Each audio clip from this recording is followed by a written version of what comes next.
As the Quest 3 is approaching, the Quest lineup may actually be finding an in back into China. Back in 2009, Facebook and Twitter were both blocked in China, effectively pushing the now Meta out. The Quest line has never found its way into China because of that, although the Oculus Go was able to be produced by a manufacturer and sold there under their name. Now reports are showing Meta is actually in talk with Tencent, and if you remember that name Tencent, we reported before, Tencent was one of the major Chinese manufacturers that actually was looking to get into the VR industry with an XR headset, and then they laid off 300 people that they had actually hired to do this when they backed off from moving into the industry. This, of course, potentially giving them a way into the industry and also giving Meta a potential way back into China. Although these are only talks at the moment, based on a Wall Street Journal's report, this is possible that we could actually see some competition moving into the space for Pico, who has had a pretty good monopoly over the entire region. Boz from Meta dropped some pictures this week that caused quite a stir on social media, showing a Quest Pro Clear Edition. Now they shared, of course, that these were special editions made just for some of the people who worked on the Quest Pros, but of course this had a whole bevy of people jumping in the comments saying, I want one, how do I get one? And although it was a picture just from the side, I'd love to hear what people think out there. If they did drop a Clear Edition Quest Pro, would you consider spending the $1,000 on it? I personally had said before I didn't recommend buying a Quest Pro at its price, and especially now that the 3 is coming, there seems to be less and less of a market for the Pro. That said, this kind of reminds me like the old Clear game controllers we used to get, where at first it looks kind of cool because you can kind of see the internal workings, but then you realize the internal workings don't really look that pretty. I'd love to know your thoughts in the comments though on it. If you've dreamed of joining Zoom Pro meetings in your headset, then your dreams might be coming true,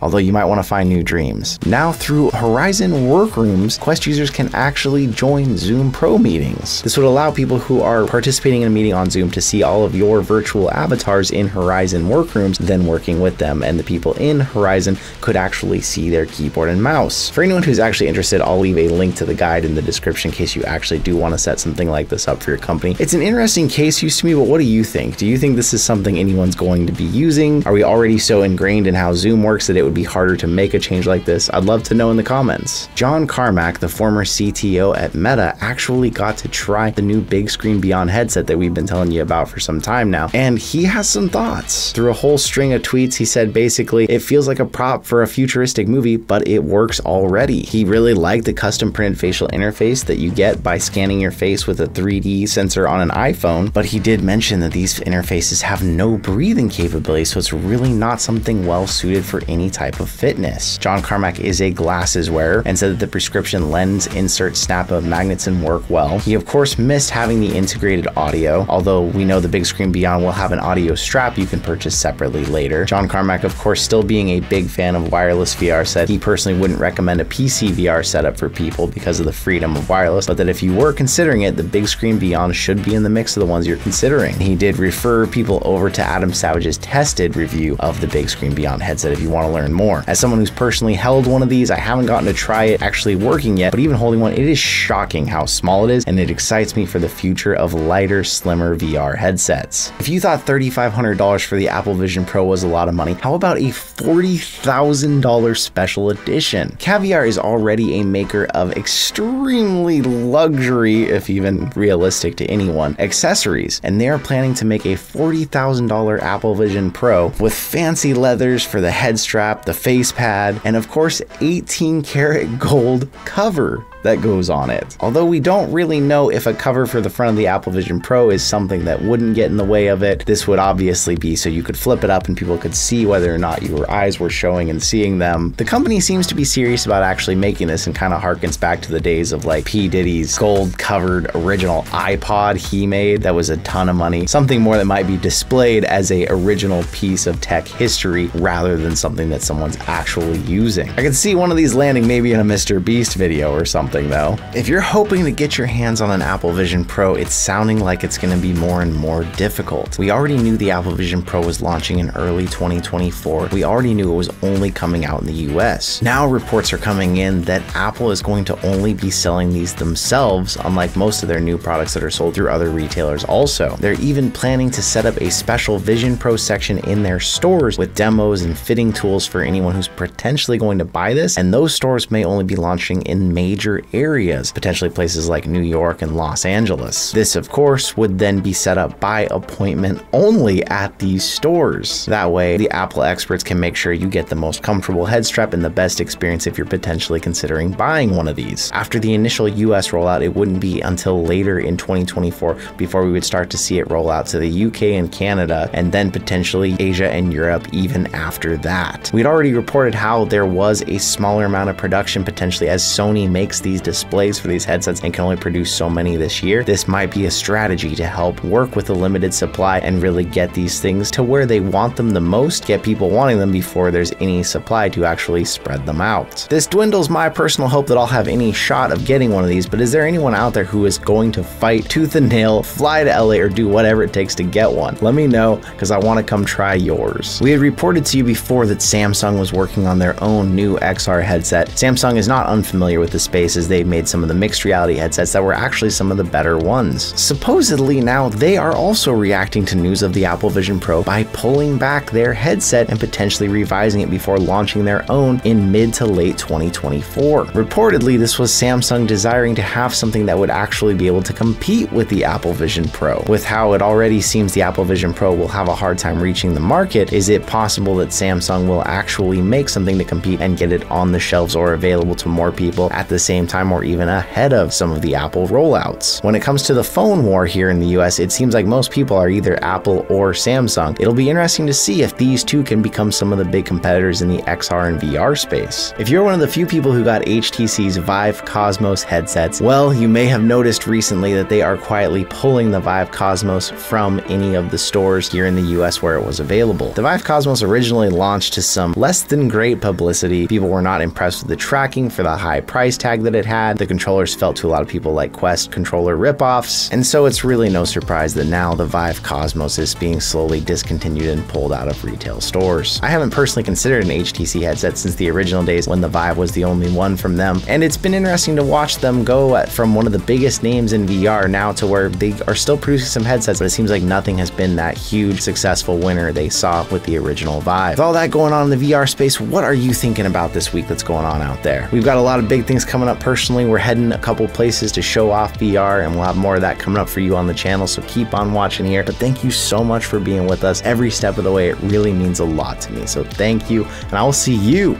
in another reality.